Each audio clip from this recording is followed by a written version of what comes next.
how do you think, was religion created to empower people and give us the keys to becoming something bigger than we are? Or was religion created to control people and make us smaller than we are? This is something that I have been thinking about for quite a long period of time. And throughout our history, I have noticed more and more signs that religion was actually just the same to control us, to make us fear, to pollute our minds, and to create the ways to manipulate us. But what if I was wrong? What if everything is not like that? And I suggest you to join me on this journey today to figure this out, because I have been actually very curious about what do different religions tell us about reality creation and about our power to create, to be gods, at least gods of our own reality. And I have a couple of different quotes from at least 4 different religions that I want to discuss with you today and see how our perspective on things shift. When we are talking about religions, about, let's say, Christianity and the fear of God, which is always, nearly always, is used to, again, make us fear of hell, fear of the God's anger. And for some reason, these things are always used by people in power who actually never follow the word of God. But let's see what actually God has to say about how do we, as people who were created by His image, can create our own life. And I have, as I said, a couple of quotes, so I suggest us to read through them and see whether they have any parallel with what I talk about on this channel, with manifestation, law of assumption, and creation of our own reality. So let's start with this one. I will also put quotes somewhere here so you can read them with me as well. So, Christianity, the first quote. Do not be conformed to this world, but be transformed by the renewal of your mind, that by testing you may discern what is the will of God, what is good and acceptable and perfect. And let me ask you, when we are talking about reprogramming our mind, not checking 3D circumstances, not actually taking them close to heart, and not being like really not putting the main advantage and interest in them telling us how we are, but when actually you are being told that the renewal of your mind is actually the will of God, what does this tell you about? But not only we are talking about renewal of our mind, but also we are talking about its power. And the next quote literally tells us that, for truly I tell you, if you have faith and do not doubt, not only can you do what was done to this fig tree, but also you can say to this mountain, go throw yourself into the sea, and it will be done. And this is basically the quote where Jesus is teaching his follower to basically manifest, create things that seem to be impossible, but with the power of faith, they are possible. And at the same time, you may also think about the example when Peter was walking on the water. Before he actually before he got his full face, he wasn't able to do that.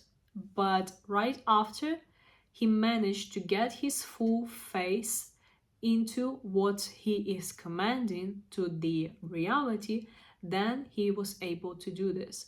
And this is the same thing that we are talking about when we are talking about manifestation, that the more you like afraid, the more you doubt yourself, the more you like give less power to your power but more to the external circumstances, the less you can actually manifest, the harder it is for you. But what this actually teaches, what it says, is to be able to actually focus on you and on your power, because this way it will be done. And another thing that I think about Jesus, about any kind of Messiah, we consider them to be a saint, we consider them to be gods, something which is not possible for us to obtain. But in my personal opinion,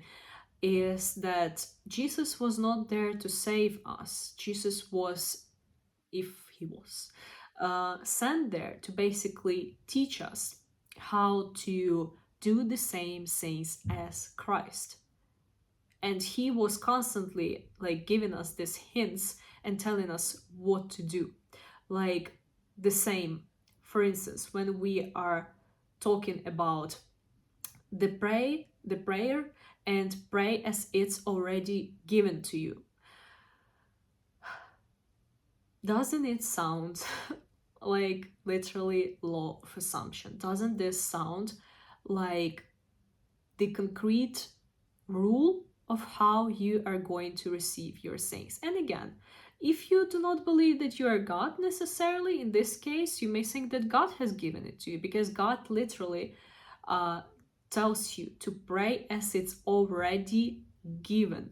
But when we are talking about Bible, specifically, like I'm giving more examples regarding Bible, because like I have only seen Christians around me. So we are always using mostly the quotes, the teachings that make us fear, rather than the teachings that actually like make us believe in ourselves. We are referencing more to hell rather than to like we are created by the image of God, and we think that he gave us only the physical image, but is the physical image what was the original image to create? I do not think so. Another thing, the tongue has the power of life and death, and those who love it will eat its fruit. This is the first one, the first part. And the second part that I want to like also reference is the phrase that the first what was created, like the first created God, and then was his word, and the word was God. So basically what this references are is that your words are literal spells, your words control your reality. This is also what I want to make a more deeper video about, because a lot of us underestimate the power of what actually comes out of our tongue. And there are some things that you certainly should stop saying if you want to be richer, you want to be happier, you want to be more successful, etc. But doesn't this actually say that, hey dude, watch what you are talking about and it will be given to you? Let's see. Now, these are just a couple of things about Christianity. I want to jump to the next religion, which is basically Islam. And I want to read some words of Quran that can testify, prove to us that we actually do have these teachings concentrated on reality creation. And God, whatever his name is, has given us the keys on how to go through this life, not just what some people in power are trying to tell us about. The first one, indeed, Allah will not change the condition of people until they change what is in themselves. And look, when I am reading this, it actually reminds me about the power of self concept, which is basically no one can help you unless you can help yourself, unless you change it. God cannot just simply give you money. You should become the person internally who has money. If you identify yourself as broke, God cannot help you. And we see this here again, pray as it's already given. Like if you're praying as you're broke, if you identify yourself as broke, God cannot help you.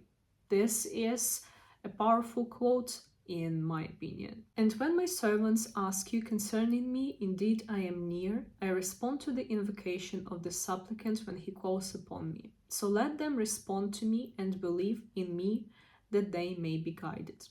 And this aligns with two things. And let me tell you that I am not the in no meaning I pretend to be the professional at like talking about this kind of teachings. I'm just reading some of the quotes and I'm just making my own assumptions about them. So, in my personal opinion, what this one is talking about is two things. The first one is faith, and the second one is basically inspired action.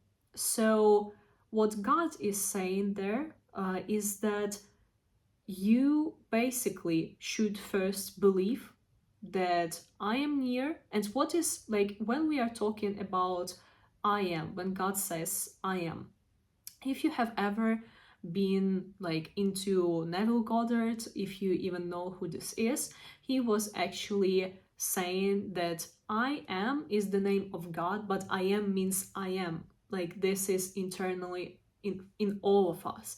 So I think that Neville Goddard would actually talk about this part of the teaching is that like believe in I am and I will always respond. So the more faith you have in you or in God, the bigger are the chances that you will get what it is that you are asking for and you will be guided. The more you believe in your internal I am, the more you receive all these divine signs to do something, to go somewhere, to make a call, to go to people, etc. And literally to basically like you receive this guidance, whatever you're asking for.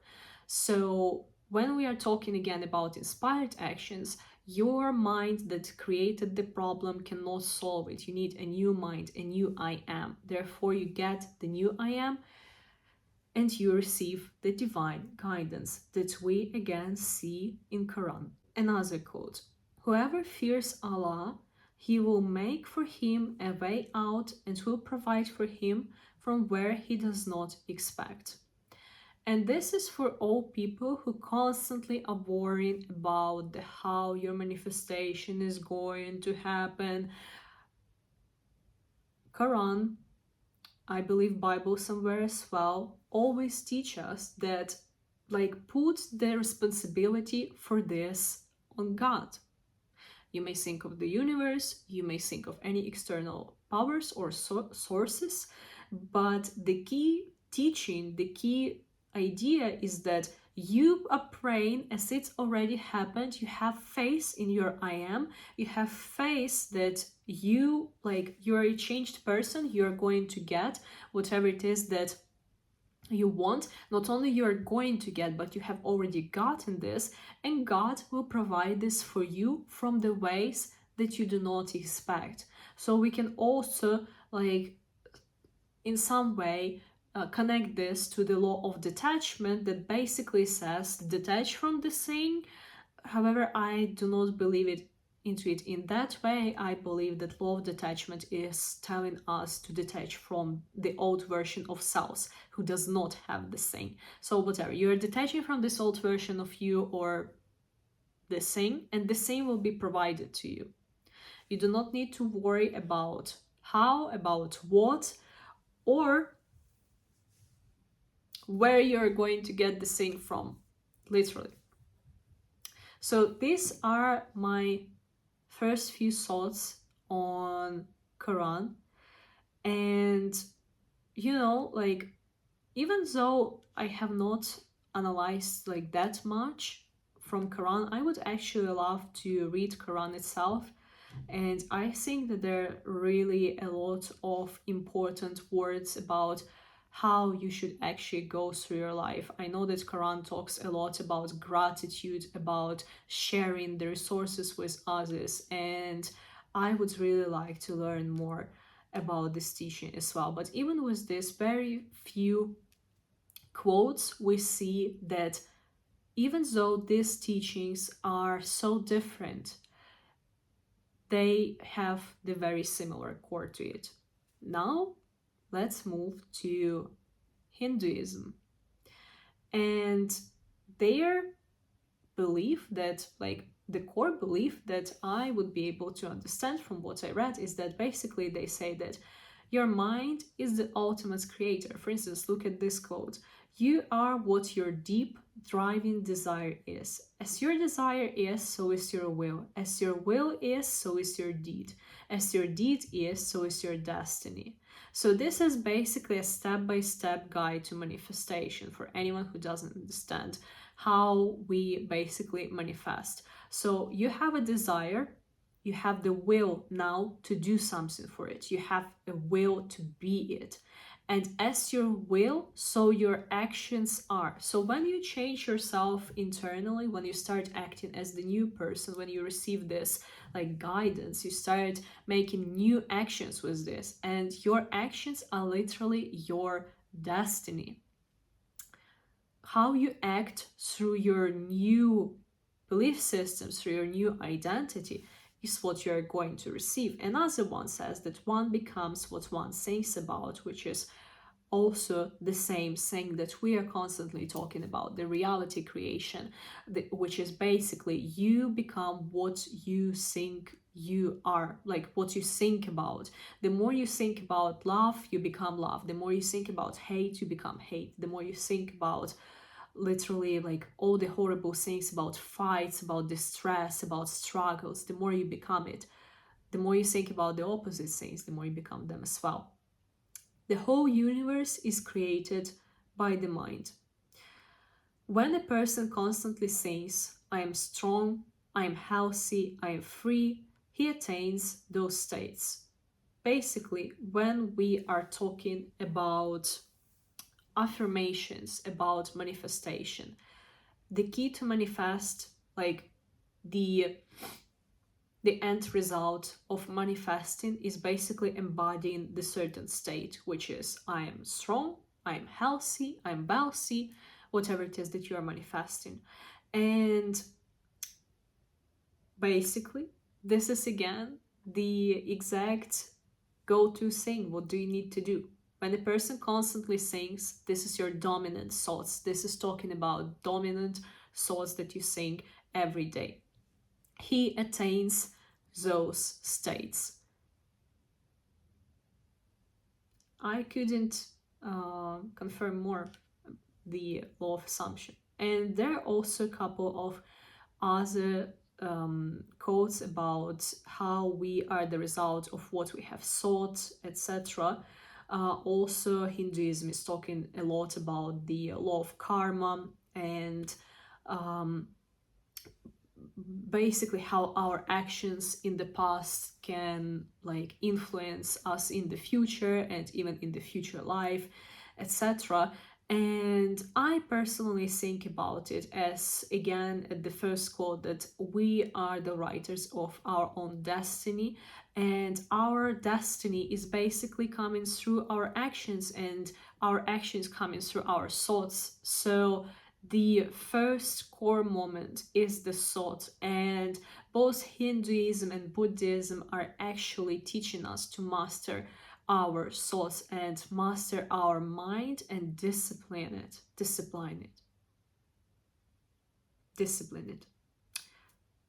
Let me know how to spell it right in comments. Anyway, this is our time to go to Buddhism. And Buddhism is pretty similar to Hinduism, and they also emphasize that our mind is the creator of everything. So, by the way, the first quote is: the mind is everything. What you think, you become. Your mind is the only creator of your life experience, not the external circumstances, not like some other people, not whatever it is. You carefully choose through the power of your focus what you become, and you embody these states. The more you associate yourself with something, the more you become it. The more you associate yourself with struggle, with being poor, with like having little money, etc., the less and less opportunities are coming to you, because you simply stop looking for the opportunities. You become this thought, you become this assumption of I am the broke one. The broke one doesn't make a lot of money. Just saying.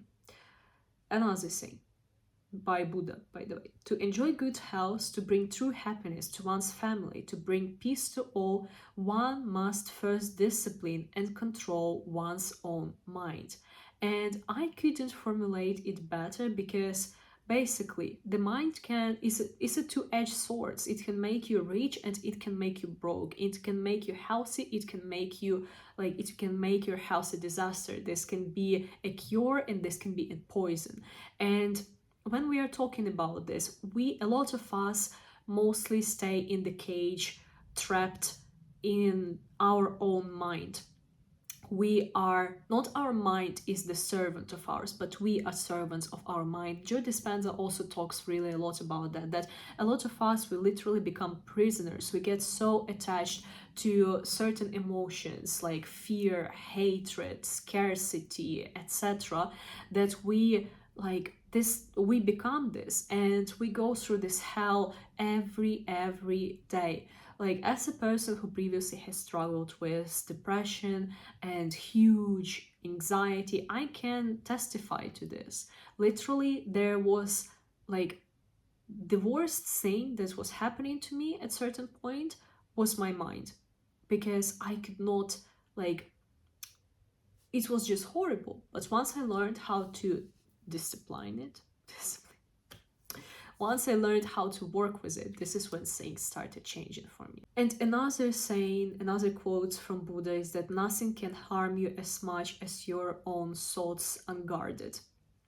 Your biggest enemy is your own self-doubt. The biggest enemy is like bad thoughts that you do not control.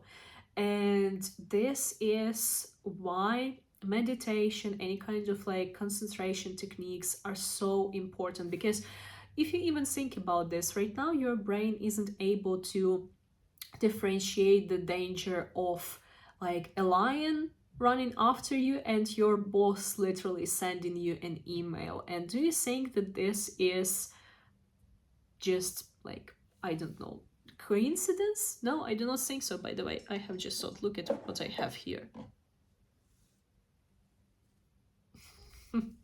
I have bought it a long time ago. So, you know, when we are talking about survival mode, it comes from basically not disciplined, unruly, crazy thoughts that you allow to run however you want. And now you're always anxious, you're always worrying, you're always scared, etc. And this is not how it should be. This is why we should basically control our mind, to learn meditation, to learn the concentration of our mind, to stop giving the power to things that do not make us better. And another thing to finalize is, if you knew what I know about the power of giving, you would not let a single meal pass without sharing it in some way.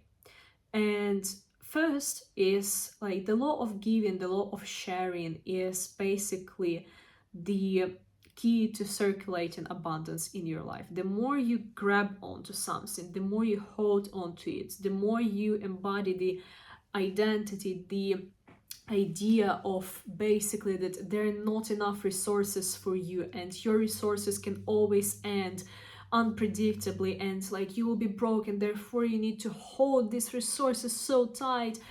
but what kind of identity it gives you based on everything that we discussed, what kind of thoughts you are tolerating and like making, giving more power in your mind. That's an open question, I guess. And just to finalize, I understand that this video was rather a little bit one-sided regarding like the creation of our mind, because I wanted to choose quotes that would basically also give us the understanding that there is something that we misunderstood about religions. I personally believe that religion was not supposed to basically control us and make us fear, make us smaller. This is something that I want to believe in so much, but a lot of people just used it in this way and made us notice only things that would benefit them, to make it easier to manipulate us, to make it easier to make us fear and obey to those who never held any kind of spiritual book in their hands. Therefore, I think that this was a pretty good video. Now we know a little bit more about the creation of our own reality and what do different religions say about it. For sure there is so much more to say, but this video already becomes literally so long, so I was not able to choose more different quotes. But if you would like to hear even more about this topic, let me know in comments, and also what are the other sayings that you want to hear from me about, and I'll see you in my next videos.